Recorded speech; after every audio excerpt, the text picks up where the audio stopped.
বইয়ের মলাট চ্যানেলে আপনাদের স্বাগত। পড়ছিলাম লেখক মাকসুদুল হকের লিখিত বাংলাদেশের মুক্তিযুদ্ধে র ও সিআইএ বইটি। পাঠক নন্দিত বইটিতে আমরা বাংলাদেশের স্বাধীনতা মুক্তিযুদ্ধে পরাশক্তিগুলো ও তাদের গোয়েন্দা সংস্থাসমূহের ভূমিকা নিয়ে বিস্তারিত তথ্যমূলক বিবরণ দেখতে পাই। বন্ধুরা, বইটি আমাদের এজন্যই শোনা উচিত, কেননা এতে বাংলাদেশের স্বাধীনতা যুদ্ধ সম্পর্কে সত্য ইতিহাসগুলো লেখক যে সাহসিকতা সহ উপস্থাপন করেছেন তা সত্যিই বাস্তবতাকে স্পর্শ করে। সুতরাং আশা করছি আপনাদের ভালো লাগবে। আজকে পড়ছি বইটির সপ্তম ও শেষ পর্ব। আর অবশ্যই শেয়ার, লাইক, কমেন্ট ও সাবস্ক্রাইব করে পাশে থাকবেন। ধন্যবাদ।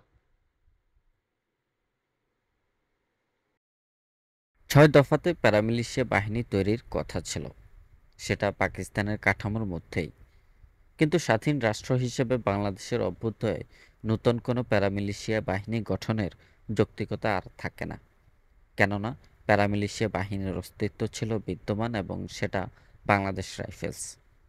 সীমান্ত নিরাপত্তা এবং অভ্যন্তরীণ আইনশৃঙ্খলা পরিস্থিতি নিয়ন্ত্রণে ওই বাহিনীকে কার্যকরভাবে ব্যবহারের সুযোগ ছিল অবারিত।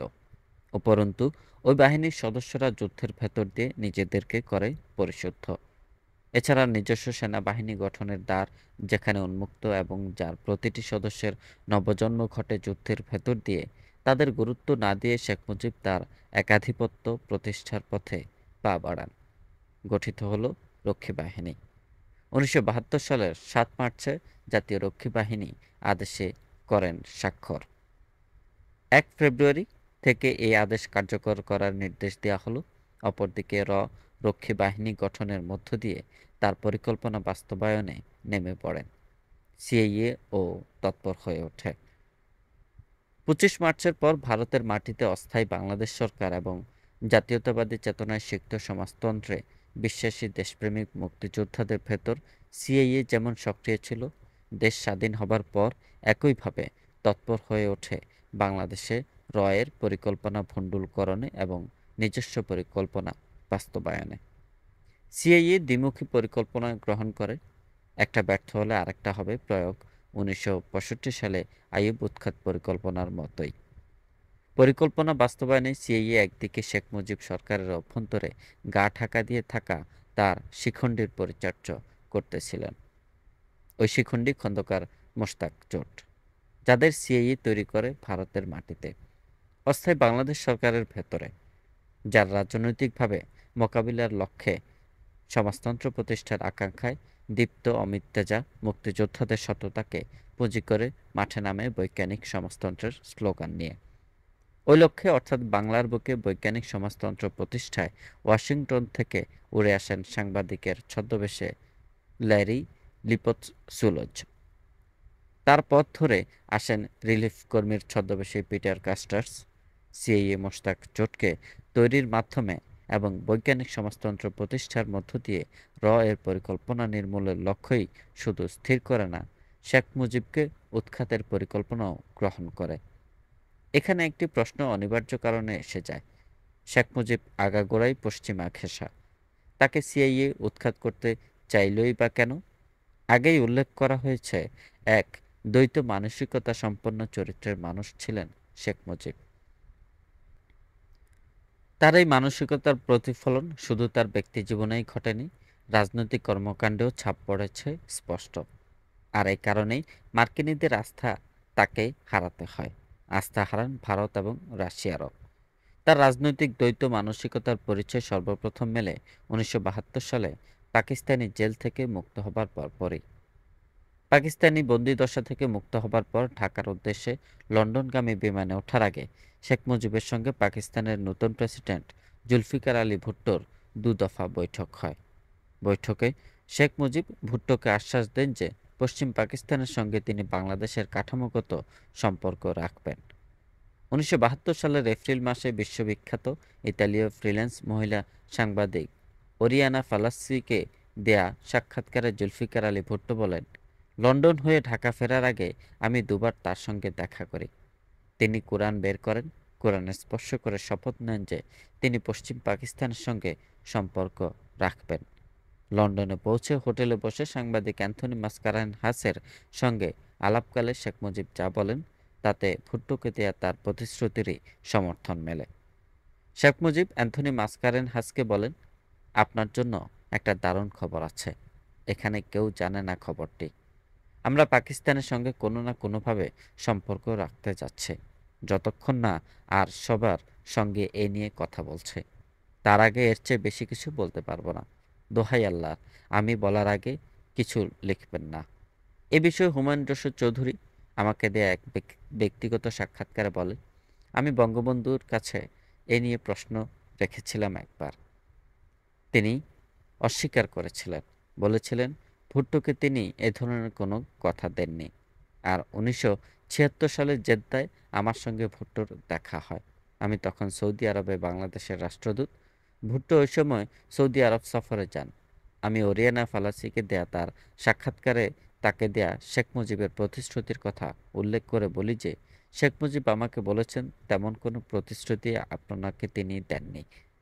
ভুট্টো আমার কথায় বারবার জোর দিয়ে বলেন যে, শেখ মুজিব তার কাছে ওয়াদা করেছিলেন। তিনি বলেন যে তিনি মিথ্যা বলছেন না। বন্দিদশা থেকে মুক্ত হয়ে পাকিস্তান ত্যাগের আগে শেখ মুজিব ভুট্টোকে প্রতিশ্রুতি দিয়ে আসেন যে পাকিস্তানের সঙ্গে তিনি বাংলাদেশের কাঠামোগত সম্পর্ক রাখবেন এবং লন্ডনের হোটেলে অ্যান্থনি মাসকারেনহাসকে সে সম্পর্ক আভাসও দেন যে, কিন্তু লন্ডনের ওই হোটেলেই তৎকালীন ভারতীয় রাষ্ট্রদূত বি.কে. নেহেরুর সঙ্গে আলাপের পরপরই যান বদলে এবং ঢাকা তেজগাঁও বিমানবন্দরে পৌঁছে ঘোষণা করেন পাকিস্তানের সঙ্গে তিনি কোনো সম্পর্কই রাখবেন না। অথচ এই তিনি দিল্লি থেকে ভারতীয় বিমানে ঢাকায় আসতে অস্বীকৃতি জ্ঞাপন করেন।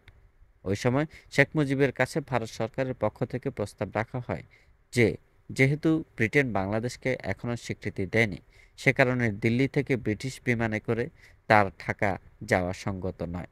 সে প্রেক্ষাপটে ভারতীয় বিমান বাহিনীর একটি বিশেষ বিমান প্রস্তুত রয়েছে তাকে ঢাকা পৌঁছে দেবার জন্য। শেখ মুজিব এ প্রস্তাব প্রত্যাখ্যান করেন। তার এই আচরণে মিসেস ইন্দিরা গান্ধী ক্ষুব্ধ হন। শেখ মুজিব ব্রিটিশ বিমান বাহিনীর বিশেষ বিমানেই ঢাকা আসেন। শেখ মুজিবের এই দ্বৈত মানসিকতা আরও স্পষ্ট হয়ে ওঠে ক্ষমতায় আরোহণের পর। অস্থায়ী বাংলাদেশ সরকারকৃত গোপন ৭ দফা চুক্তি তিনি অগ্রাহ্য করলেও মাত্র ২ মাসের মধ্যে কার্যকর করেন প্যারামিলিশিয়া বাহিনীর ধারণাটি। প্যারামিলিশিয়া বাহিনী গঠনের প্রস্তাবের মধ্যে রয়ের পরিকল্পনা সম্পর্কে তিনি অনবহিত ছিলেন। এ মেনে নেয়া যায় না। আর এই বাহিনীর সংগঠক মেজর জেনারেল এস.এস. উবান সম্পর্কে সম্যক ধারণা তিনি পেয়েছিলেনও। তার গোয়েন্দা দপ্তর তাকে সকল তথ্য সরবরাহ করে। তথাপি ভারতকে খুশি করার জন্য যেমন, তেমনি প্রতিপক্ষকে নির্মূলের লক্ষ্যে রক্ষী বাহিনী গঠনের প্রস্তাব তিনি অনুমোদন করেন। আর মুজিব বাহিনীর ২ নেতা সিরাজুল আলম খান ও আব্দুর রাজ্জাককে শেখ মুজিব অস্ত্র জমা দেওয়ার ব্যাপারে যা বলেছিলেন, তাতে তার দ্বৈত মানসিকতা কেবল প্রতিভাত হয়ে ওঠে না, তার আধিপত্যকামী মনোভাবও স্পষ্ট ধরা পড়ে। ১৯৭২ সালে একদিকে তিনি সকল মুক্তিযোদ্ধাকে অস্ত্র জমা দেওয়ার নির্দেশ দেন, অপরদিকে আব্দুর রাজ্জাক ও সিরাজুল আলম খানকে অস্ত্র জমা দিতে বারণ করেন। শেখ মুজিবের ওই নিষেধ সম্পর্কে আব্দুর রাজ্জাক বলেন, সিরাজুল আলম খান আর আমাকে ডেকেই বঙ্গবন্ধু বলেছিলেন, সব অস্ত্র জমা দিও না, যেগুলো রাখার দরকার সেগুলো রেখে দাও। কারণ সমাজ বিপ্লব করতে হবে, প্রতি বিপ্লবীদের উৎখাত করতে হবে, সমাজতন্ত্রের দিকে এগোতে হবে। এটা আমাদের পরিষ্কারভাবে বঙ্গবন্ধু বলেছিলেন। কেবল অভ্যন্তরীণ রাজনীতিই নয়, আন্তর্জাতিক রাজনীতিতেও শেখ মুজিবের দ্বৈত মানসিকতা স্পষ্ট হয়ে ওঠে, যা তাকে ভারত, মার্কিন যুক্তরাষ্ট্র ও রাশিয়ার কাছে বিরাগভাজন করে তোলে। বাংলাদেশের স্বাধীনতা যুদ্ধে ভারতের সাহায্য সহযোগিতার কথা অস্বীকার করার উপায় ছিল না বলেই ১৯৭২ সালে ১৭ মার্চে ভারতের প্রধানমন্ত্রী মিসেস ইন্দিরা গান্ধী বাংলাদেশ সফরে এলে শেখ মুজিব যে ২৫ বছর মেয়াদী বাংলাদেশ ভারত মৈত্রী সহযোগিতা চুক্তি স্বাক্ষর করেন, যা ১৯৭১ সালের সেপ্টেম্বর মাসে স্বাক্ষরিত ভারত সোভিয়েত চুক্তিরই অনুরূপ। খুশি করে ভারতকে যেমন, রাশিয়াকেও তেমন। কিন্তু এই চুক্তি শেখ মুজিবের স্ববিরোধী চরিত্রকে তুলে ধরে পশ্চিমা জগৎ, বিশেষ করে মার্কিন প্রশাসনের কাছে। আবার মার্কিনীদের খুশি করার জন্য এবং পাকিস্তানের প্রেসিডেন্ট জুলফিকার আলী ভুট্টোকে দেয়া প্রতিশ্রুতি পালনের লক্ষ্যে ১৯৭৩ সালের শেষ দিকে লাহোরে অনুষ্ঠিত মুসলিম দেশসমূহের শীর্ষ সম্মেলনে যোগদান করে বিরাগভাজন হয়ে ওঠেন ভারতের। তার মন্ত্রিসভার অন্যতম গুরুত্বপূর্ণ সদস্য তাজউদ্দিন আহমদ শীর্ষ সম্মেলনে শেখ মুজিবের অংশগ্রহণের ঘোর বিরোধিতা করে মন্ত্রিসভার বৈঠকে বলেন, অন্যান্য দিকগুলো যদি আমরা ছেড়েও দিই, শুধুমাত্র এই কারণে তার লাহোর যাওয়া ঠিক হবে না যে পাকিস্তান এখনও পর্যন্ত বাংলাদেশকে স্বীকৃতি দিতে রাজি নয়। শেখ মুজিব মার্কিনীদের খুশি করতে আরও এক পা এগোলেন। তার অবর্তমানে যিনি দীর্ঘ ৯ মাস স্বাধীনতা যুদ্ধ পরিচালনা করেছেন দক্ষ হাতে, ২৫ মার্চের আগে যিনি ছিলেন তার সর্বক্ষণের অনুচর, সেই তাজউদ্দিন আহমেদকে ১৯৭৪ সালের ২৬ অক্টোবর মন্ত্রিসভা থেকে অপসারিত করেন। অপসারণ করা হয় অত্যন্ত অবমাননাকরভাবে। ওই দিন বেলা ১১টায় শেখ মুজিব নিজ হাতে সই করে চিঠি পাঠান তাজউদ্দিন আহমেদকে। তাতে তিনি তাকে বৃহত্তর জাতীয় স্বার্থে মন্ত্রিসভা থেকে পদত্যাগ করতে বলেন। চিঠি পাঠানোর পর তাড়াহুড়ো করে গণভবনে এক সংবাদ সম্মেলন ডাকা হয়। ওই সংবাদ সম্মেলনের বিবরণ আমরা শুনব সাংবাদিক সুখরঞ্জন দাশগুপ্তের মুখ থেকে। তিনি সেটা এনেছেন তার মিডনাইট ম্যাসাকার ইন ঢাকা পুস্তকে। ওই দিনের কথা আমার স্পষ্ট মনে আছে। তাড়াহুড়ো করে নতুন গণভবনে সংবাদ সম্মেলন ডাকা হয়। মুজিব একটি গুরুত্বপূর্ণ ঘোষণা দেবেন। পরিবেশ ছিল উত্তেজনাকর। ক্যাবিনেট সেক্রেটারি তৌফিক ইমাম এবং কয়েকজন অফিসার ফাইল নিয়ে দৌড়ঝাঁপের মধ্যে ছিলেন। লিয়াজো অফিসার তোয়াব সাংবাদিকদের দেখভাল করছিলেন। মুজিব ভেতরে ঢুকলেন এবং সঙ্গে সঙ্গে গোয়েন্দা বিভাগ প্রধান তার সামনে গিয়ে দাঁড়ান। স্যার তাজউদ্দিন সাহেব এখনও তার সমর্থকদের নিয়ে বসে আছেন এবং পদত্যাগপত্রে সই করার ব্যাপারে সময় নিচ্ছেন, তিনি প্রেসিডেন্টকে বললেন। মুজিব উচ্চকণ্ঠে আমাদের বললেন, ভদ্র মহোদয়গণ, আমি তাজউদ্দিনকে পদত্যাগ করতে বলেছি। যদি সে তা না করে তবে আমি তাকে আমার মন্ত্রিসভা থেকে তাড়াতাড়ি সরিয়ে দেব। তিনি পাইপ থেকে ধোঁয়া ছাড়লেন এবং দেখলেন ফাইল হাতে ক্যাবিনেট সেক্রেটারি দরজার কাছে দাঁড়িয়ে রয়েছেন। তুমি ওখানে দাঁড়িয়ে কি করছো? তোমার হাতে কি ওটা? তিনি তার প্রতি হুঙ্কার ছাড়লেন। স্যার, মৃদুভাষী ইমাম সাহেব জবাব দিলেন, যে মুহূর্তে আমি তার বাসভবনে গিয়েছি তৎক্ষণাৎ অর্থমন্ত্রী পদত্যাগপত্রে সই করেছেন। আমি আপনাকে সেটা দেখানোর জন্য অপেক্ষা করছি। একটি হতবাক করা নৈশব্দ নেমে এলো। আমরা একে অপরের দিকে তাকালাম। তাজউদ্দিন আহমেদ পদত্যাগপত্রে সই করেন ওই দিন ২৬ অক্টোবর বেলা ১২টা ২২ মিনিটে। শেখ মুজিব যাকে অসম্মানজনকভাবে পদত্যাগে বাধ্য করলেন তার প্রতি সেই তাজউদ্দিন আহমেদের শ্রদ্ধা এবং ভালোবাসা সম্পর্কে সুখরঞ্জন দাশগুপ্ত বলছেন, আমার মনে পড়ে ১৯৭২ সালের সেই দিনগুলির কথা। মুজিব সবেমাত্র ফিরছেন। বঙ্গভবনে বাংলাদেশের প্রধানমন্ত্রী হিসেবে তার শপথ গ্রহণের অনুষ্ঠান ছিল সেটা। তাজউদ্দিন সেখানে ছিলেন, সঙ্গে তার পরিবারবর্গ। আনন্দ আভা ছড়িয়ে পড়েছে তার অবয়বে, সবার মুখে খুশির আমেজ। অনুষ্ঠান শেষে তিনি উপস্থিত ভারতীয় সাংবাদিকদের বললেন, এটা আমার জীবনের সবচেয়ে আনন্দের দিন। নেতার অনুপস্থিতিতে আমি অস্থায়ী প্রধানমন্ত্রী হিসেবে জাতিকে স্বাধীনতা অর্জনে পরিচালনা করেছি। সরকারের দায়িত্বভার তার হাতে অর্পণ করতে পারায় আমি এটাকে একটা বিরাট সুযোগ হিসেবে দেখছি। ইতিহাসে তা যতই তাৎপর্যহীন হোক, আমার অন্তত একটা স্থান থাকবে। এমনকি তৎকালীন মার্কিন পররাষ্ট্রমন্ত্রী হেনরি কিসিঞ্জার বাংলাদেশে আসেন ২২ ঘন্টার জন্য। সে সময় তার সম্মানে পররাষ্ট্র মন্ত্রণালয় এক ভোজের আয়োজন করে, কিন্তু তাজউদ্দিন আহমেদকে আমন্ত্রণ জানানো হয় না। এহেন আচরণ তাকে ভয়ানক পীড়িত করে, ক্ষুব্ধ করে। টাইমস অব ইন্ডিয়ার ঢাকা সংবাদদাতা কিরিট ভৌমিক ও সুখরঞ্জন দাশগুপ্তকে তাজউদ্দিন আহমেদ বলেন, আমাদের পররাষ্ট্র মন্ত্রণালয় এবং ঢাকার মার্কিন দূতাবাস কিসিঞ্জারের সম্মানে আলাদা আলাদাভাবে দুটো পার্টি দেয়। আমাকে বাদে সংসদের আর সব সদস্যকে আমন্ত্রণ জানানো হয়। তিনি আমাদের বললেন, আবেগে তার কণ্ঠস্বর কাঁপছিল। আমি পরিত্যক্ত হওয়ায় মোটেই অখুশি নই, কারণ আমি ভালোভাবে জানি যে এই কিসিঞ্জার সেই কিসিঞ্জার যিনি পাকিস্তানকে সাহায্য ও সমর্থন করেছিলেন যখন কলকাতা থেকে মুক্তিযুদ্ধ পরিচালনা করছিলাম। যা হোক, একটিবার আমি কিসিঞ্জারের সঙ্গে দেখা করতে চাই, তাকে মাত্র এই বলার জন্য যে তাদের বিরুদ্ধতা সত্ত্বেও বাংলাদেশ আজ মুক্ত। তাজউদ্দিন আহমেদকে এই ভোজসভায় আমন্ত্রণ জানানো হয় না এই কারণে যে তার বিরুদ্ধে অভিযোগ তিনি অতিমাত্রায় ভারত ঘেঁষা। একই অভিযোগের কারণে মার্কিন চাপে মন্ত্রিসভা থেকে হন অপসারিত। তাকে সরিয়ে দেবার কারণ আরও রয়েছে, তা এখানে নয়। শেখ মুজিবের এই দ্বৈত মানসিকতা, অর্থাৎ সর্বপক্ষকে খুশি রেখে চলার কৌশল, এতে সোভিয়েত ইউনিয়নও তার প্রতি বিরক্ত হয়ে ওঠে। বাংলাদেশকে স্বীকৃতি দেওয়ার প্রশ্নে সোভিয়েত ইউনিয়ন জানতে চায় জুলফিকার আলী ভুট্টোকে দেয়া শেখ মুজিবের প্রতিশ্রুতি মোতাবেক বাংলাদেশ এবং পাকিস্তানের মধ্যে কোনো কাঠামোগত সম্পর্ক রাখা হচ্ছে কিনা। এর জবাব শেখ মুজিব নিজেই লিখিতভাবে দেন। তাকে তিনি বলেন যে বাংলাদেশ একটি স্বাধীন সার্বভৌম রাষ্ট্র, পাকিস্তানের সঙ্গে বাংলাদেশের কোনো কাঠামোগত সম্পর্ক রাখার কোনো সুযোগ নেই। এরপরই সোভিয়েত ইউনিয়ন বাংলাদেশকে স্বীকৃতি দেয়। এ সম্পর্কে হুমায়ুন রশিদ চৌধুরী আমাকে বলেন, প্রধানমন্ত্রী শেখ মুজিবুর রহমান সোভিয়েত ইউনিয়নকে লিখিতভাবে জানান যে বাংলাদেশের সঙ্গে পাকিস্তানের কোনো কাঠামোগত সম্পর্ক রাখার কোনো সুযোগ নেই। প্রধানমন্ত্রীর এই চিঠি আমি নিজ হাতে দিল্লিতে সোভিয়েত রাষ্ট্রদূতের হাতে দেই।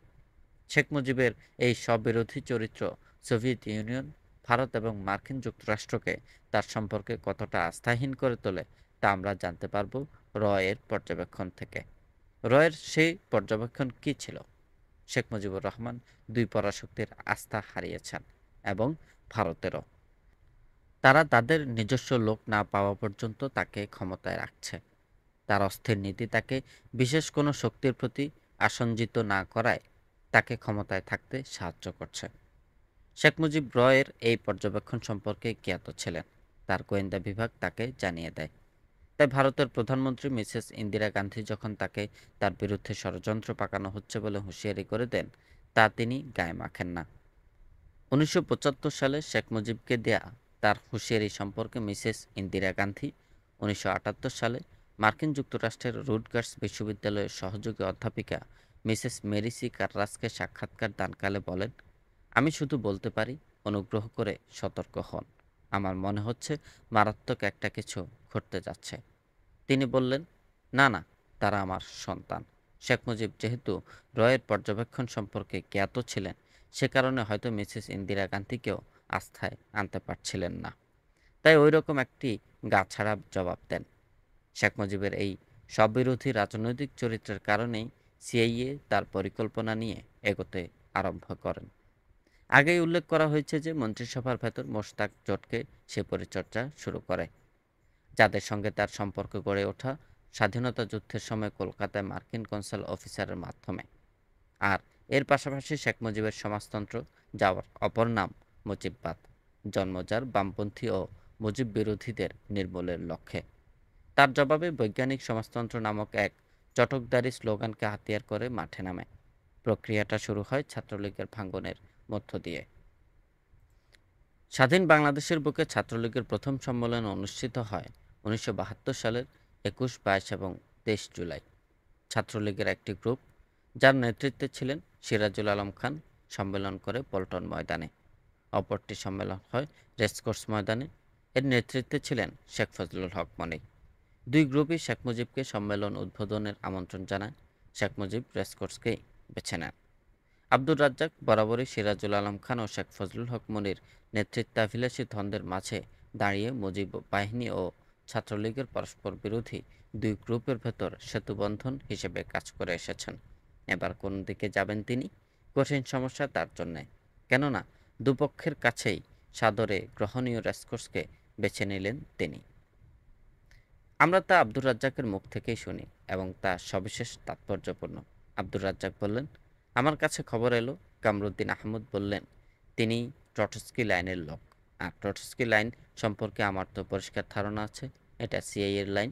তখন আমি সিদ্ধান্ত নিয়ে নিলাম, এই অসত্য যে পল্টন ময়দানে সিরাজুল আলম খান গ্রুপের সম্মেলনে মুজিব বাহিনীর সংখ্যাগরিষ্ঠ অংশ যোগ দেয়। পল্টন সম্মেলনে মুজিব বাহিনীর বেশিরভাগ অংশ কেন গেল, আব্দুর রাজ্জাককেই আবার স্মরণ করতে হয়। তখন এমন অবস্থা হয়েছে, যুদ্ধ ফেরতা তরুণদের রক্ত টকবক করছে। আর সেভাবে তো বিপ্লবী সরকার হয়নি, একটা সাধারণ পার্লামেন্টারি সরকার। সেখানেও কিছু গোলমাল শুরু হয়েছে। তখন ওই ছেলেদেরকে বোঝানো সহজ হয়েছে যে এদেরকে দিয়ে হবে না। ছেলেরা কিন্তু অত্যন্ত সাচ্চা মনে সমাজতন্ত্র করার জন্য, সমাজ বিপ্লবী করার জন্য তৈরি হয়েছিল। পল্টন ময়দানে সিরাজুল আলম খান গ্রুপের সম্মেলন শেষ হলো বৈজ্ঞানিক সমাজতন্ত্র প্রতিষ্ঠার প্রত্যয়দীপ্ত স্লোগানের মধ্য দিয়ে, এবং ওই সম্মেলন থেকেই জাতীয় সমাজতান্ত্রিক দল তৈরির প্রক্রিয়া শুরু হলো। ওই বছর ৩১ অক্টোবর আহ্বায়ক কমিটি গঠিত হলো জাতীয় সমাজতান্ত্রিক দল তৈরির চূড়ান্ত রূপরেখা প্রণয়নের লক্ষ্যে। জাতীয় সমাজতান্ত্রিক দলের আত্মপ্রকাশে বাংলাদেশের রাজনীতিতে এক নতুন ঝোঁকের জন্ম হলো। এর পতাকা তলে এসে জড়ো হলো বাঙালি জাতীয়তাবাদে উদ্বুদ্ধ, সমাজতন্ত্রে বিশ্বাসী, সৎ এবং দেশপ্রেমিক মুক্তিযোদ্ধারা। যখন কেউ শেখ মুজিবের বিরুদ্ধে টু শব্দটি উচ্চারণের সাহসী হচ্ছিল না, তখন এরাই সর্বপ্রথম তার বিরুদ্ধে উচ্চকণ্ঠ হলো। স্বাভাবিক কারণেই এরা দ্রুত জনপ্রিয়তা পেতে শুরু করে এবং জনগণের কাছাকাছি চলে যায়। দলের বৈজ্ঞানিক সমাজতন্ত্রের স্লোগানে আকৃষ্ট হয়ে এদেশের হাজার হাজার সৎ দেশপ্রেমিক তরুণ অন্তরাল থেকে এদের সততা এবং দেশপ্রেমকে ব্যবহারের পরিকল্পনা নিয়ে মাঠে নেমে যায় সিএইএ এবং নিজস্ব লক্ষ্য সিদ্ধির পথে পা বাড়ায়। ভারতীয় গোয়েন্দা সংস্থা সৃষ্ট রক্ষী বাহিনী মোকাবেলায় গড়ে তোলে গণবাহিনী। জাতীয় সমাজতান্ত্রিক দল এর বৈজ্ঞানিক সমাজতন্ত্রের স্লোগান এবং তার গণবাহিনী সৃষ্টির পেছনের কথকতা নিয়ে অনেক কথা বলা হয়েছে ওই সময়, এবং বলা হয় পরবর্তীকালে এই দল তৈরির পেছনে বিদেশি শক্তির অদৃশ্য হস্ত ছিল সক্রিয়। বলা হয় সিআইএ ছিল এই দলের তৈরির প্রক্রিয়া এবং এর কার্যক্রমের সাথে যুক্ত, অথচ তথ্য প্রমাণ সহ সিআইএর সংযোগের বিষয়টি তুলে ধরতে পারেননি কেউই, ফলে এটা রয়ে যায় বিতর্কিত। আমরা এই ব্যাপারে পরে আসছি। তার আগে দেখা যাক তোফায়েল আহমদ জাতীয় সমাজতান্ত্রিক দল সৃষ্টি সম্পর্কে কি বলেন।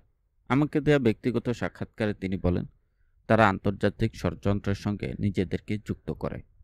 সে পিটার কস্টার্সের কথা কে না জানে। পিটার কস্টার্স নিজে বলেছে, আমি জাসদকে সাহায্য করছি। হল্যান্ডের লোক এই পিটার কস্টার্স কে তিনি? এগুলো আপনারা জানেন। জানেন কার সাথে কোন সাম্রাজ্যবাদী গোষ্ঠীর সঙ্গে তাদের সম্পর্ক ছিল। আর এই সম্পর্কে আব্দুর রাজ্জাকের ভাষ্য আমরা তো আগেই দেখেছি। তোফায়েল আহমেদের বক্তব্য অনুসরণ করে আমরা পিটার কস্টার্স এর কথকথায় আসতে পারি। সে কথকথায় স্পষ্টভাবে বলে দেবে জাতীয় সমাজতান্ত্রিক দল সৃষ্টি এবং এর নেতা সিরাজুল আলম খান ও কর্নেল তাহেরের নভেম্বর বিপ্লবের অন্তরালের কাহিনী, যার পুরোটা রহস্যঘন উপন্যাসকেও হার মানায়। সে পুরো কাহিনীতে আমরা যাব না, অংশবিশেষ দেখব। 1976 সালের 22 সেপ্টেম্বর সকালে সারা বাংলাদেশের মানুষ সকল দৈনিকের প্রথম পৃষ্ঠায় প্রকাশিত একটি খবরে চমকে ওঠে। খবরটি দুর্দান্ত রকমে নাড়িয়ে দেয় ইউরোপীয় দেশ হল্যান্ডকে। উদ্বেগের মধ্যে ফেলে মার্কিন প্রশাসন এবং তার গোয়েন্দা সংস্থা সিআইএকে। খবরটিতে বলা হয়, সরকার উৎখাত ষড়যন্ত্র মামলায় একজন বিদেশি সহ 7 জনের যাবজ্জীবন কারাদণ্ড দেয়া হয়। স্বাধীনতা পূর্ব এবং উত্তরকালে এদেশের সরকার উৎখাত ষড়যন্ত্রে অভিযুক্ত কোনো বিদেশির সম্ভবত ওই প্রথম কারাদণ্ড প্রদান। অতএব বাংলাদেশের মানুষের চমকাবারই কথা। ওই বিদেশি নাম পিটার কস্টার্স। পুরো নাম পিটার জোসেফ জোয়ান মারিয়ান কস্টার্স। হল্যান্ডের অধিবাসী বটে, কিন্তু ঢাকায় উড়ে আসেন সরাসরি মার্কিন যুক্তরাষ্ট্রের রাজধানী ওয়াশিংটন থেকে, বাংলাদেশের বুকে বৈজ্ঞানিক সমাজতন্ত্র প্রতিষ্ঠায় দৃঢ় প্রত্যয় নিয়ে। বাংলাদেশে বৈজ্ঞানিক সমাজতন্ত্র প্রতিষ্ঠার চিন্তাভাবনার উদয় তার মস্তিষ্কে ঘটে 1971 সালে ওয়াশিংটনে জন হপকিন্স বিশ্ববিদ্যালয়ে অধ্যয়নকালে। টেলিভিশনের পর্দায় বাংলাদেশে পাকিস্তানি সেনাবাহিনীর গণহত্যার ছবি দেখে তার কোমল হৃদয় কেঁদে ওঠে এবং এদেশের হতভাগা আদম সন্তানদের দুঃখ কষ্ট নিরসনের প্রশ্নে রীতিমতো উদ্ভন্ত হয়ে পড়েন। দুঃখ দুর্দশা নিরসনের উপায়ও আবিষ্কার করে ফেলতে পারে, দেরি হয় না তার সে আবিষ্কার বৈজ্ঞানিক সমাজতন্ত্র। অবশ্য তার আগে আরেকজন বাংলাদেশে বৈজ্ঞানিক সমাজতন্ত্র প্রতিষ্ঠায় মন প্রাণ ঢেলে কাজ করছিলেন। তিনি ল্যারি লিফারশুলস, ফার ইস্টার্ন ইকোনমিক রিভিউর তৎকালীন ঢাকা প্রতিনিধি। ল্যারি লিফারশুলসকে 1976 সালের জুলাই মাসে অবাঞ্ছিত বিদেশি ঘোষণা করে বাংলাদেশ থেকে বহিষ্কার করা হয়। ওই মাসে ঢাকা কেন্দ্রীয় জেল অভ্যন্তরে রাষ্ট্রবিরোধী ষড়যন্ত্রের অভিযোগে অবসরপ্রাপ্ত লেফটেন্যান্ট কর্নেল আবু তাহেরের বিচার কাজ চলছিল। সে সময় ল্যারি লিফারশুলসকে সাংবাদিকের দায়িত্ব বহির্ভূত কার্যকলাপে লিপ্ত হতে দেখা যায়। জেলখানার সম্মুখে গিয়ে তিনি জেলখানার বহিরঙ্গ ও জেলখানার ভেতরে প্রবেশকারী প্রতিটি ব্যক্তির ছবি তুলতে থাকেন। ইতোমধ্যে পিটার কস্টার্সের সঙ্গে তার যোগাযোগের বিষয়টিও বাংলাদেশ সরকার জেনে যায়, সুতরাং তার বহিষ্কার অনিবার্য হয়ে পড়ে।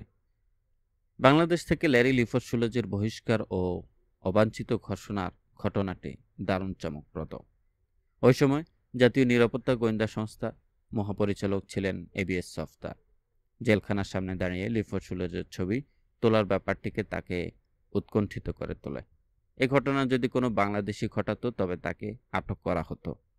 লিফোর্ড-সুলজ যেহেতু বিদেশি এবং একটি আন্তর্জাতিক খ্যাতিসম্পন্ন পত্রিকার সাংবাদিক, সেহেতু তাকে আটক করায় কিংবা ডেকে এনে জিজ্ঞাসাবাদে বিদেশি প্রচার মাধ্যমে হইচই পড়ে যাবে।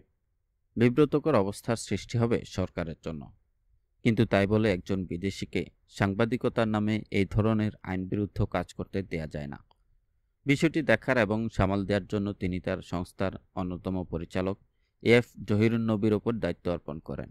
বলেন, নিজের পরিচয় দিয়ে তাকে কোনো এক হোটেলে ডিনারে আমন্ত্রণ জানাতে হবে, বলতে হবে তিনি যা করছেন তা আইনবিরুদ্ধ।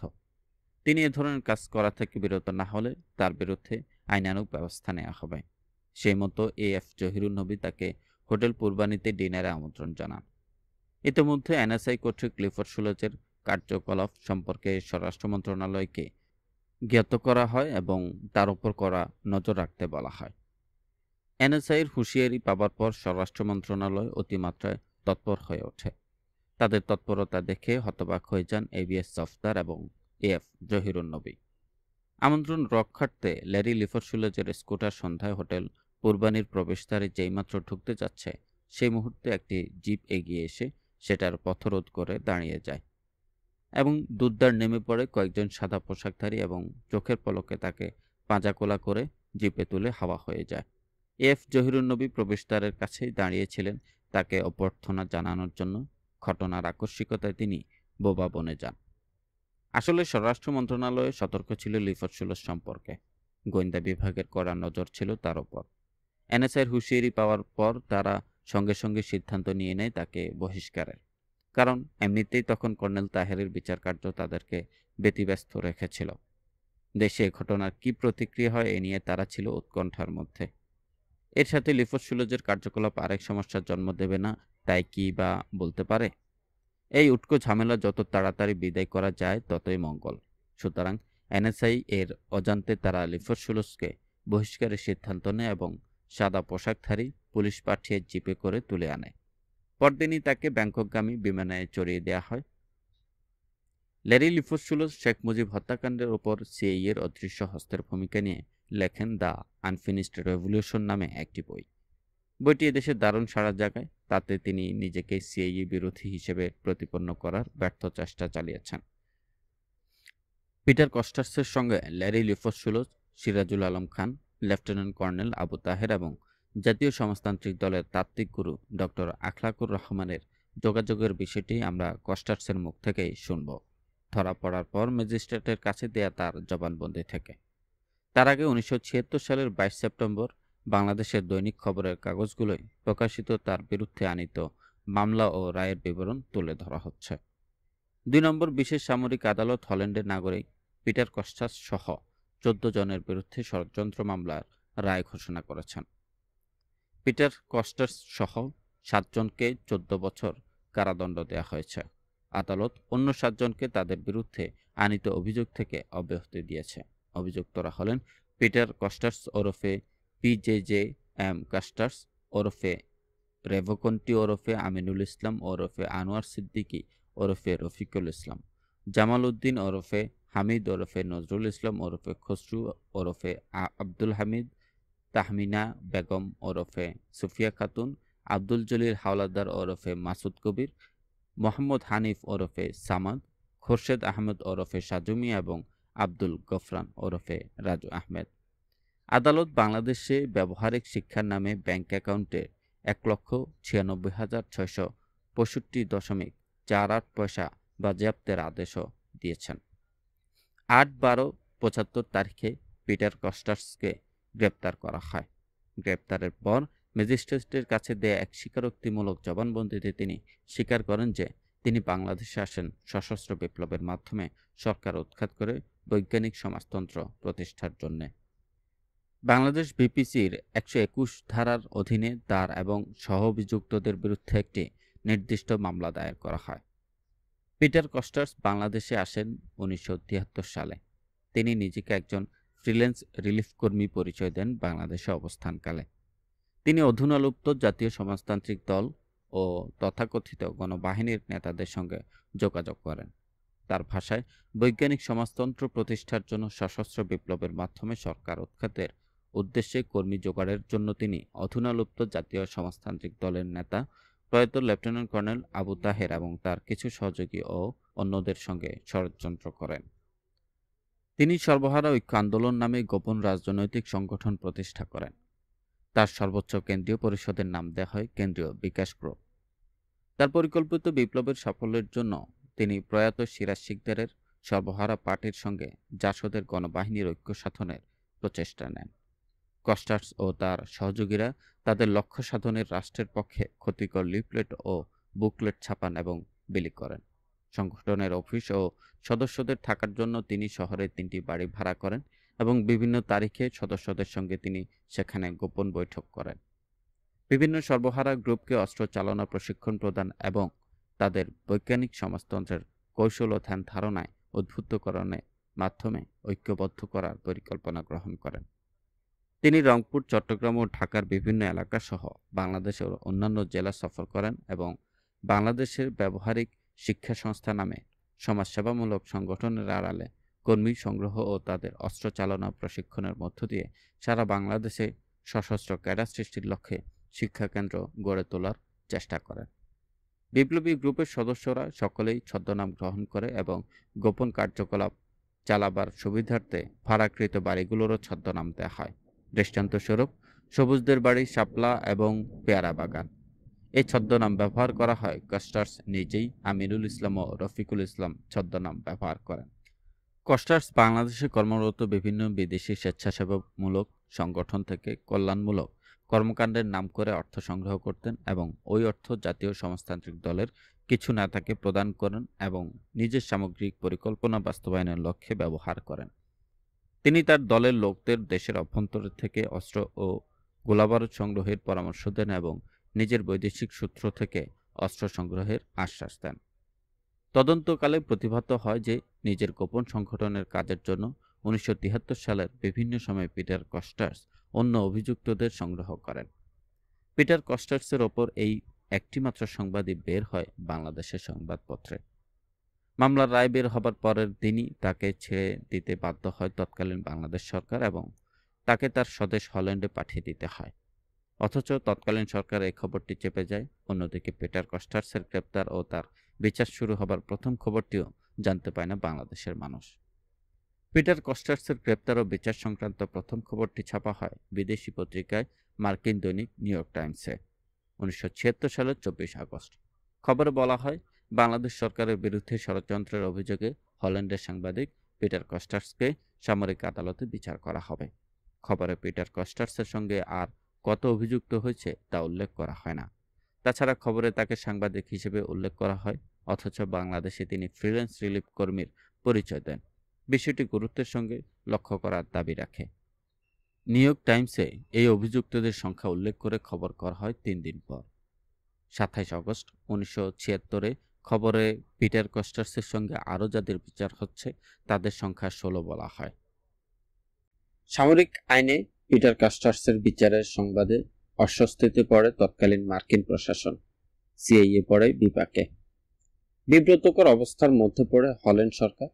6 দিন পর মার্কিন প্রশাসন ও হল্যান্ড সরকারের উদ্বেগ নিরসনে ওয়াশিংটনে বাংলাদেশ দূতাবাস বলে, পিটার কস্টার্স যুক্তিসঙ্গত ও পক্ষপাতহীন বিচার পাবেন। বাংলাদেশ দূতাবাসের এই বক্তব্য নিউ ইয়র্ক টাইমসে প্রকাশিত হয় 29 আগস্ট 1976। পিটার কস্টার্সের দণ্ডাদেশের খবর বের হয় 23 সেপ্টেম্বর 1976। আর আমাদের এখানকার পত্রিকায় ছাপা হয় একদিন আগে, অর্থাৎ 1976 সালের 22 সেপ্টেম্বর। নিউ ইয়র্ক টাইমসের ওই খবরে বলা হয়, গোপন সামরিক আদালত পিটার কস্টার্সকে উৎখাত ষড়যন্ত্রের অভিযোগে বাংলাদেশে 14 বছর কারাদণ্ড দেয়া হয়েছে। সঙ্গে 6 জন বাংলাদেশি, প্রত্যেককে 14 বছরের কারাদণ্ডে দণ্ডিত এবং 7 জন অভিযুক্তকে অব্যাহতি দেওয়া হয়েছে। খবরে আরো বলা হয়, হল্যান্ড সরকার পিটার কাস্টার্সকে হল্যান্ড ফেরত পাঠানোর জন্য বাংলাদেশ সরকারকে সম্মত করানোর চেষ্টা চালাচ্ছেন। নিউ ইয়র্ক টাইমস পিটার কাস্টার্স সংক্রান্ত সর্বশেষ খবরটি ছাপা হয় 24 সেপ্টেম্বর 1976-এ। খবরে বলা হয়, পিটার কাস্টার্সকে হল্যান্ডে পাঠিয়ে দেয়া হয়েছে। এই খবরটি বাংলাদেশের পত্রিকায় আসে না, জানানো হয় না কাগজকে। বিচারের রায় ঘোষণার পরদিনই যাকে স্বদেশ হল্যান্ডে পাঠিয়ে দেয় বাংলাদেশ সরকার, সেই পিটার কাস্টার্স বৈজ্ঞানিক সমাজতন্ত্র প্রতিষ্ঠার বৈপ্লবিক কর্মকাণ্ডের কথা এবার আমরা তার নিজের মুখ থেকেই শুনব। আগেই উল্লেখ করা হয়েছে, পিটার কাস্টার্স গ্রেপ্তার হন 8 ডিসেম্বর 1975 সালে। গ্রেপ্তারের পর জবানবন্দি দেবার আগে তাকে রাখা হয় ঢাকার অভিজাত এলাকার একটি দোতলা বাড়ির ছাদের উপর একটি কক্ষে। একটি মাত্র কক্ষই ছিল ছাদের উপর। বন্দি দশা থেকে পালানোর চেষ্টায় তিনি দোতলা ছাদ থেকে লাফিয়ে পড়েন। হিসেবে ভুল হয়, সীমানা প্রাচীরের বাইরে না পড়ে ভেতরে পড়েন। সতর্ক প্রহরী তাকে সঙ্গে সঙ্গে ঝাপটে ধরে এবং প্রহরী তৎক্ষণাৎ খবর পাঠায় তার ঊর্ধ্বতন কর্মকর্তাকে। কর্মকর্তা জাতীয় নিরাপত্তা গোয়েন্দা সংস্থার তৎকালীন প্রধান এবিএস সফদার এবং তার সহকর্মী এএফ জহিরুন্নবী ছুটে আসেন সেই বাড়িতে। অপার বিস্ময়ে তারা দেখতে থাকেন কাস্টার্সকে, কারণ অত উঁচু থেকে লাফিয়ে পড়ায় তার হাত পা ভেঙে যাবার কথা, কিন্তু একটু একটু ছেড়ে যাওয়া ছাড়া আর কিছুই হয়নি তার। তাদের বিস্ময় অপনোদনের জন্য পিটার কাস্টার্স যা বলেন, এতে এবিএস সফদার ও এফ জহিরুন্নবী একেবারে থ বনে যান। কাস্টার্স বলেন, আমি তো পিটি করতাম, অর্থাৎ কমান্ডো ট্রেনিং ছিল তার। এফ জহিরুন্নবী ছিলেন পিটার কাস্টার্স রহস্য উদ্ঘাটনের মূল নায়ক। তিনি তাকে পাকড়াও করেন। এ ঘটনার প্রায় 3 মাস পর জবানবন্দি দেন পিটার কাস্টার্স। জবানবন্দি গ্রহণ করেন ঢাকার প্রথম শ্রেণীর ম্যাজিস্ট্রেট এ আর মজুমদার 1976 সালের মার্চ মাসের 9 তারিখে। ম্যাজিস্ট্রেটের কাছে দেয়া পিটার কাস্টার্সের জবানবন্দি। আমার নাম পিটার জোসেফ জোয়ান মারিয়া ওরফে পিটার কাস্টার্স। আমার বয়স অনুমান 27 বছর। আমি লাইডেন বিশ্ববিদ্যালয় হইতে 1970 সনে আন্তর্জাতিক আইনে এমএ পাশ করি এবং ওই বছর ওয়াশিংটন জন হপকিন্স বিশ্ববিদ্যালয়ে ডক্টরেট নেওয়ার জন্য ভর্তি হয়। ওই বিশ্ববিদ্যালয়ে আমি চাইনিজ, রাশিয়ান এবং ইউরোপীয় ভাষা শিক্ষা করি। এছাড়াও আমি নিজে হিন্দি এবং বাংলায় লেখাপড়া এবং বলা শিক্ষা করি। আরবি এবং উর্দু ভাষাও কিছু কিছু শিক্ষা করি।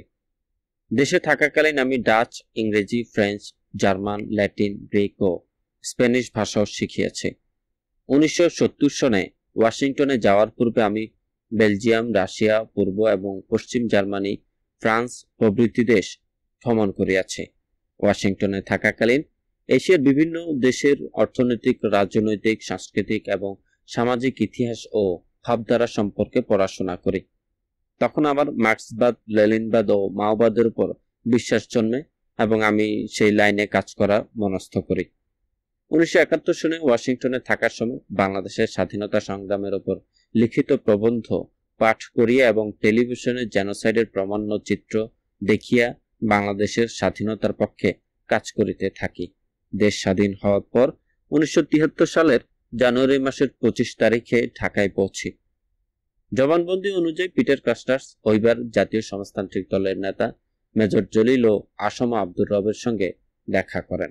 ওই বছর এপ্রিল মাসের প্রথম সপ্তাহে ফিরে যান ওয়াশিংটনে পিএইচডির থিসিস জমা দিতে এবং ডক্টরেট লাভ করেন। এরপর 1973 সালের সেপ্টেম্বর মাসে ফিরে আসেন ঢাকায় বৈজ্ঞানিক সমাজতন্ত্র প্রতিষ্ঠার লক্ষ্যে। বাংলাদেশে আসেন তিনি স্বেচ্ছাসেবী রিলিফ কর্মী পরিচয়ে। আসার কিছুদিন পর শুরু করেন ফ্রিল্যান্স সাংবাদিকতা। ইংরেজি সাপ্তাহিক দ্য হলিডেতে আনোয়ার সিদ্দিকী নাম দিয়ে মার্ক্সবাদ, লেনিনবাদের ওপর লেখা শুরু করেন। এই ছদ্ম পরিচয়ের আড়ালে তিনি সৃষ্ট রক্ষী বাহিনীর বিরুদ্ধে যুদ্ধে অবতীর্ণ হবার প্রস্তুতিতে নামেন। জাতীয় সমাজতান্ত্রিক দলের নেতা লেফটেন্যান্ট কর্নেল আবু তাহের, সিরাজুল আলম খান ও দলের তাত্ত্বিক গুরু ডক্টর আখলাকুর রহমানকে তার বৈজ্ঞানিক সমাজতন্ত্র মতবাদের অনুসারী দেখতে পান এবং রক্ষী বাহিনীর মোকাবেলায় গণবাহিনী তৈরির পরিকল্পনা নেন। জাতীয় সমাজতান্ত্রিক দল, সর্বহারা পার্টি ও অন্যান্য দলের সঙ্গে তার যোগসাজশের বিবরণ ম্যাজিস্ট্রেট আর মজুমদারের কাছে দেওয়া জবানবন্দিতে তিনি উল্লেখ করেন, 1973 সনের 25শে জানুয়ারি তারিখে আমি পুরান ঢাকায় আসি। বামপন্থী জাসদ, মস্কোপন্থী ছাত্রলীগ ও ছাত্র ইউনিয়নের সঙ্গে আমার বিশেষভাবে আলাপ আলোচনা হয়। তাহারা তৎকালীন আওয়ামী লীগ সরকারের কার্যকলাপের নিন্দা করে। ঢাকায় থাকাকালীন জাসদ নেতা মেজর জলিল, আসম আব্দুর রব, মমতাজ বেগম প্রমুখ নেতৃবৃন্দের সহিত রাজনৈতিক আলাপ আলোচনা হয়। ইহা ছাড়া মস্কোপন্থী কমিউনিস্ট পার্টির নেতা ও কর্মীদের সঙ্গে দেশের সম্পদ জাতীয়করণ সম্পর্ক আলাপ আলোচনা করি। ইহার পর এপ্রিল মাসের 7 কি 8 তারিখে আমি কলকাতা দিল্লি হইয়া ওয়াশিংটনে যাই। ওয়াশিংটনে যাইয়া আমি বাংলাদেশের অবস্থা সম্বন্ধে আমার মতাদর্শে বিশ্বাসী বন্ধু ও কমরেডদের সঙ্গে আলাপ আলোচনা করে। তাহারা মন্তব্য করেন যে এখন বাংলাদেশে মার্কস বা লেনিনবাদ প্রয়োগের ক্ষেত্র প্রস্তুত এবং বৈজ্ঞানিক সমাজতন্ত্র প্রতিষ্ঠা সহজতর হইবে। 1973 সনের সেপ্টেম্বর মাসে আমি পুরান ঢাকায় আসি। ইহার পূর্বে হল্যান্ডে থাকাকালীন আমার রাজনৈতিক আদর্শে বিশ্বাসী বন্ধু বান্ধব এবং আত্মীয় স্বজন আমাকে বাংলাদেশের বৈজ্ঞানিক সমাজতন্ত্র প্রতিষ্ঠাকল্পে সশস্ত্র বিপ্লব সংগঠনের জন্য ক্ষেত্র প্রস্তুতের উদ্দেশ্যে আর্থিক সাহায্য দেওয়ার প্রতিশ্রুতি দেন। আমেরিকার সাংবাদিক ল্যারি লিফসুলজের সঙ্গে আমার ঢাকায় পরিচয় হয়। তাহাকে আমার চিন্তাধারায় সমগোত্রীয় হিসেবে চিনতে পারিয়া তাহার নিকট আমার প্ল্যান প্রোগ্রাম সম্পর্কে বলি।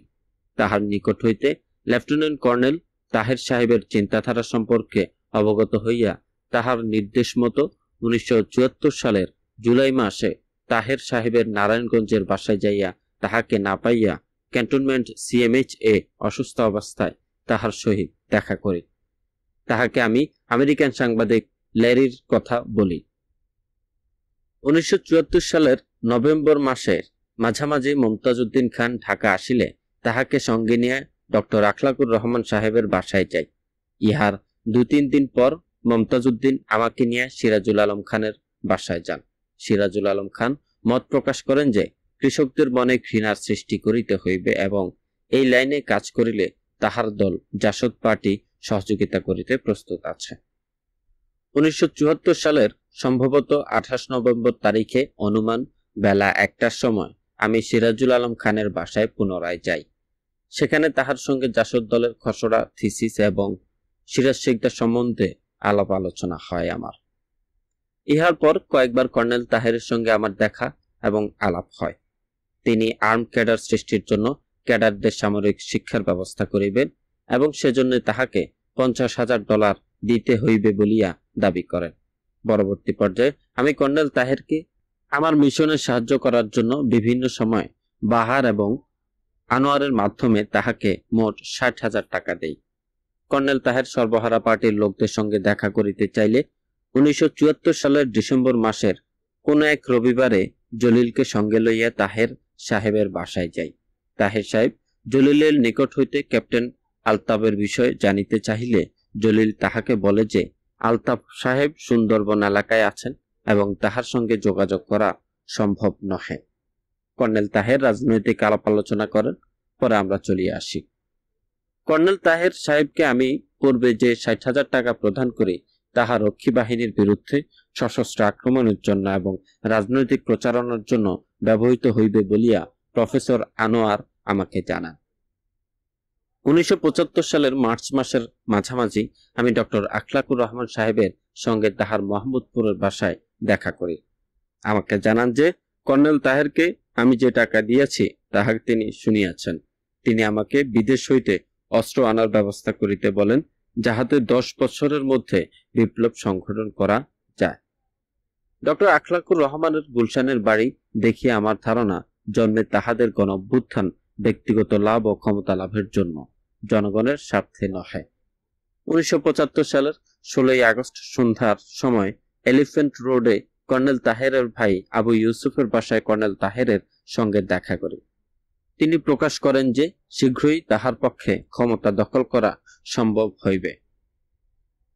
15 নভেম্বর তারিখ রাত 8টার সময় বেলাল আর বাহার আমার 53 নং এলিফ্যান্ট রোডের বাড়িতে আসে।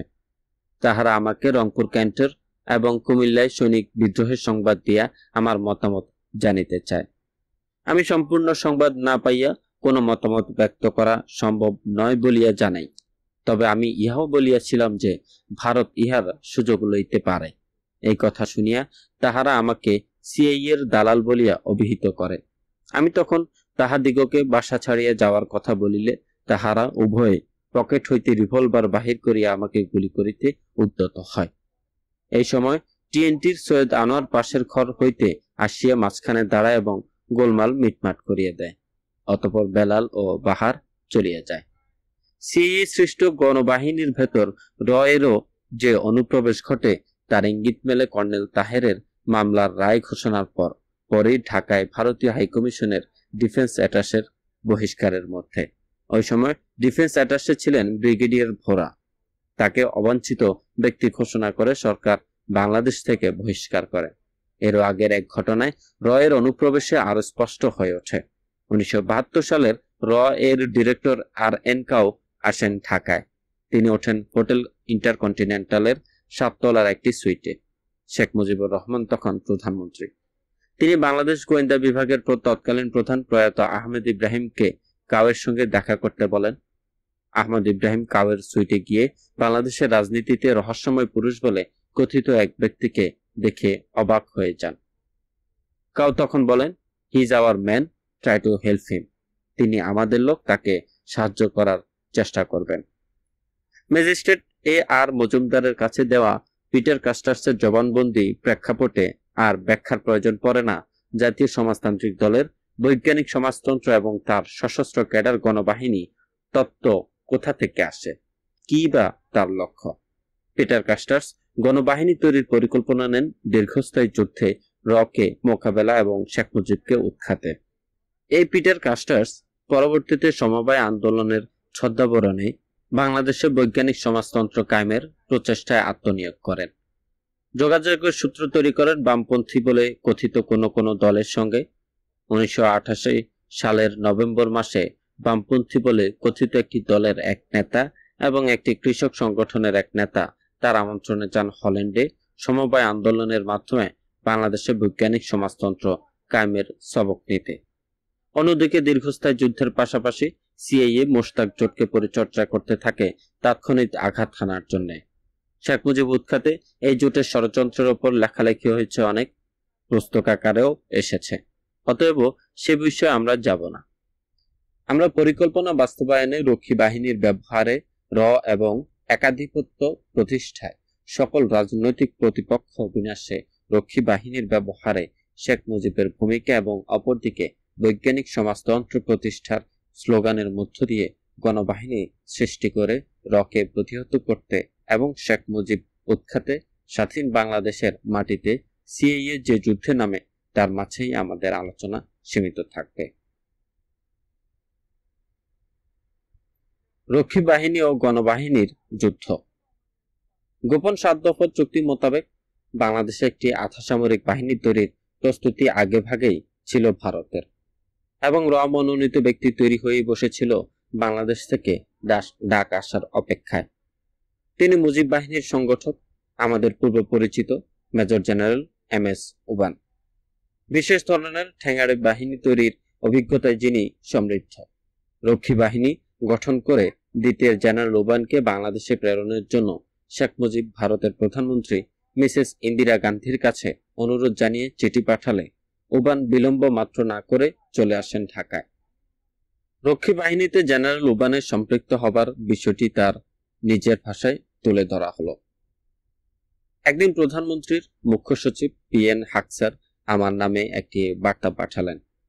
বার্তায় বলা হয় যে শেখ মুজিবুর রহমানের অনুরোধে প্রধানমন্ত্রী আমাকে শেখের ব্যক্তিগত উপদেষ্টা হিসেবে ঢাকায় পাঠাতে সম্মত হয়েছেন এবং আমি যেন সেই মতো তৈরি হই। আমার নামে ওই বার্তা যাতে শেখ মুজিবের উপদেষ্টা করা হয়েছে আমাকে, এবং তিনি সেই ব্যক্তি যিনি ওই সময় সারা বিশ্বের সবচেয়ে বড় খবরে পরিণত হয়েছেন। আমার জন্য সেই বার্তাটি ছিল এক বিরল সম্মানের বস্তু। ঢাকায় পৌঁছলে শেখের পররাষ্ট্রমন্ত্রী মিস্টার সামাদ আমাকে বিমানবন্দরে অভ্যর্থনা জানান। শহরে যাবার আগে বিমানবন্দরে বসে 1 কাপ চা পান করে যাবার জন্য তিনি জোরাজুরি করতে থাকেন। শেখ সাহেব আমাকে আন্তরিকতার সঙ্গে গ্রহণ করলেন। বললেন তাদের সঙ্গে তার সরকারি বাসভবনে যেন আমি থেকে যাই। আমি তার অনুরোধ বিনয়ের সঙ্গে ফিরিয়ে দেই। তার বাসভবনে খালি রুম ছিল না, তথাপি এতে আমার কোনো সন্দেহ নেই যে তার এবং তার পরিবারের সকলের সাথে থাকলে তিনি খুশিই হতেন, কেননা তার পরিবারের সবাই আমাকে ইতোমধ্যে ভালোভাবে জেনেছেন। বিখ্যাত শিল্পপতি আদমজির বাসভবনে আমাকে রাখা হলো। আমি নিরামিষভোজী, সে মতো আমার খাবার দাবারের চমৎকার ব্যবস্থা করা হলো। তিনটি ব্যাপারে মুজিব সে সময় উদ্বেগের মধ্যে ছিলেন। একটি হলো একটি বিশেষ গ্রুপের লোকদের অস্ত্র সমর্পণ না করা, সুযোগ এলে এরা সরকারের বিরুদ্ধে এই অস্ত্র ব্যবহার করবে। বাংলাদেশ যুদ্ধের সময় এই তথাকথিত মুক্তিযোদ্ধারা অস্ত্র ও গোলাবারুদ লুকিয়ে রাখার জন্য প্রচুর গোপন গুদাম ঘর তৈরি করে রেখেছিল এবং শেখ মুজিব সে সম্পর্কে জ্ঞাত ছিলেন। তৃতীয়টি হলো খাঁটি যুব ক্যাডারদের পুনর্বাসন, যাদেরকে ভারতীয় কর্তৃপক্ষ ভালো প্রশিক্ষণ দেন এবং অস্ত্রে শস্ত্রে সজ্জিত করেন। এদের সকলেই ছিলেন বেকার, তার ছোট্ট সেনাবাহিনীতে এদের আত্মীভূত করার স্থানও ছিল না। তিনি ঠিক জানতেন না এদের সর্বোত্তম ব্যবহার হবে কিভাবে। শেখ একটি নতুন বাহিনী গঠনের চিন্তা ভাবনা করছিলেন, যাতে তার ভেতর মুক্তি বাহিনীর দেশপ্রেমিক অংশ এবং মুজিব বাহিনীর সদস্যদের আত্মীভূত করা যায়। নিজের এই চিন্তা ভাবনা নিয়ে তিনি আমার সঙ্গে আলাপ করেন এবং আমি ঐক্যমত্য পোষণ করাতে তিনি নতুন একটি বাহিনী গঠনের আদেশ দেন। এর নামকরণ করেন জাতীয় রক্ষী বাহিনী। প্রাথমিক পর্যায়ে এই বাহিনীর সদস্য সংখ্যা হবে অফিসার নিয়ে 12,000। বাহিনীর সর্বোত্তম ব্যবহারের জন্য অধিনায়কত্ব রাখেন নিজেরই হাতে এবং ঢাকাকে মুখ্য কেন্দ্র করেন। এক সুদক্ষ অফিসার নাম কর্নেল নুরুজ্জামান, তাকে করেন এই বাহিনীর কমান্ডার। আর এই বাহিনী গঠনে, প্রশিক্ষণ দান এবং অস্ত্র সজ্জিতকরণে সহায়তা দানে আমাকে অনুরোধ করেন। রক্ষী বাহিনীর প্রশিক্ষণ দানকারী ভারতীয় সেনা অফিসারদের মধ্যে ছিলেন মেজর মালহোত্রা, তান্দুয়া মুজিব বাহিনী ট্রেনিং ক্যাম্পে সমাজতন্ত্রের উপর বক্তৃতা প্রধান বন্ধের আদেশ দেন যে কর্নেল, তার সঙ্গেও ছিলেন মেজর মালহোত্রা। তার কথা আব্দুর রাজ্জাক আমাকে দেয়া সাক্ষাৎকারে বলেছেন। সুতরাং বুঝে নিতে বেগ পেতে হয় না যে রক্ষী বাহিনী সর্বপ্রথম ঝাঁপিয়ে পড়ে বামপন্থী এবং জাতীয় সমাজতান্ত্রিক দলের বামপন্থী চিন্তাধারায় অনুবর্তী কর্মীদের উপর এবং আক্রমণ হানে শেখ মুজিবের রাজনৈতিক প্রতিদ্বন্দ্বীদের উপর। নির্যাতন ও হত্যাকাণ্ড চালাবার অবাধ লাইসেন্স পেয়ে যায় রক্ষী বাহিনী, কেননা এ বাহিনী তার কার্যকলাপের জন্য একমাত্র প্রধানমন্ত্রী, পরে প্রেসিডেন্ট এর কাছেই দায়ী ছিল।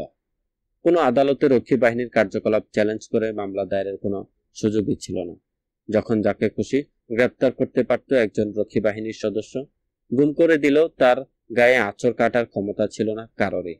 বলা হয় কার্যক্রম শুরুর কাল থেকে ভেঙে দেওয়ার আগ পর্যন্ত রক্ষী বাহিনী প্রায় 10,000 লোককে হত্যা করে। শেখ মুজিব নিহত হবার পর রক্ষী বাহিনীর নির্যাতন ও হত্যাকাণ্ডের বিবরণ বিভিন্ন পত্রপত্রিকায় আসতে শুরু করে।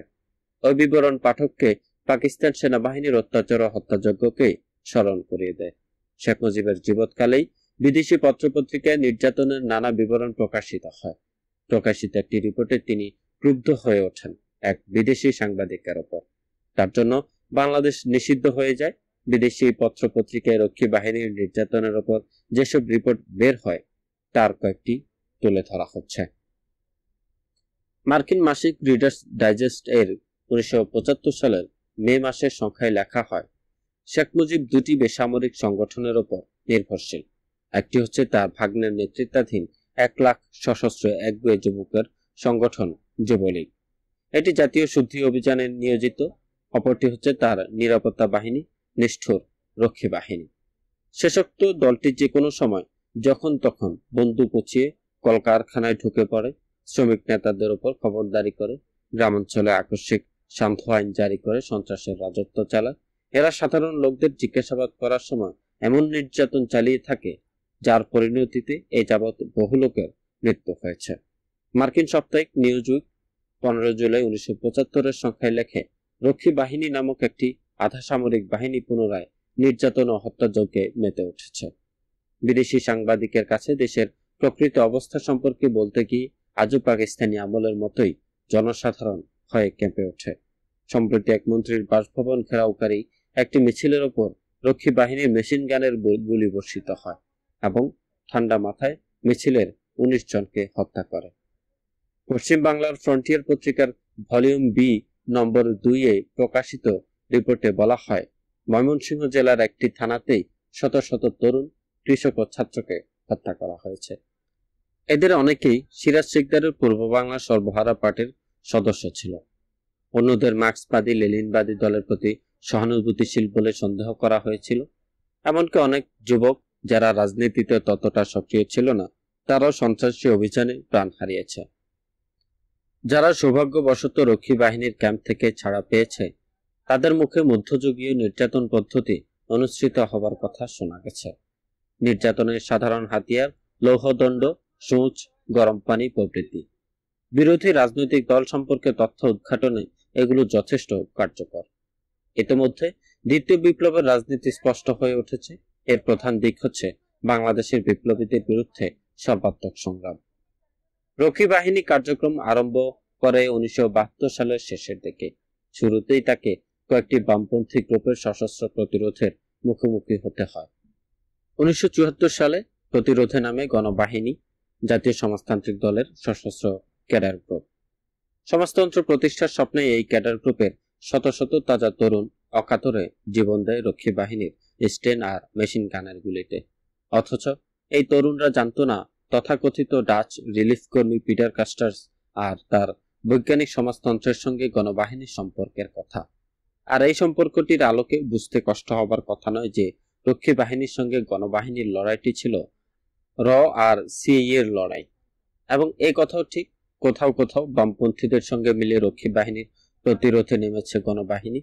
এদের বিরুদ্ধে সাধারণ মানুষের ওপর নির্যাতনের অভিযোগও নেই। উপসংহার: এ যাবৎ আমরা যা দেখেছি তাতে বাংলাদেশের স্বাধীনতা যুদ্ধে পরাশক্তি ও আঞ্চলিক শক্তির ভূমিকা আমাদের কাছে স্পষ্ট। নিজস্ব স্বার্থ সিদ্ধিতে পরাশক্তি ও আঞ্চলিক শক্তি ক্ষুদ্র দেশের গণমানুষের আশা আকাঙ্ক্ষা, আবেগ আর সংগ্রামী চেতনাকে সে দেশের অভ্যন্তরীণ রাজনীতি নিয়ন্ত্রণে কি কৌশলে ব্যবহার করে তাও আমাদের কাছে কম বেশি পরিষ্কার। বাংলাদেশের ক্ষেত্রে মুজিব বাহিনী, রক্ষী বাহিনী এবং গণবাহিনী তার দৃষ্টান্ত। বিরোধী রাজনৈতিক প্রতিপক্ষ নির্মূলে পরাশক্তি এবং আঞ্চলিক শক্তির এই যে রাজনীতি, এর প্রতিফলন বাংলাদেশের বুকে ঘটে ব্যক্তিগত প্রতিপক্ষকে নির্মূল করার রাজনীতিতে, যার প্রকাশ ঘটে রক্ষী বাহিনী, আওয়ামী যুবলীগের যুব বাহিনী এবং লাল বাহিনী তৈরির রাজনীতির মধ্যে।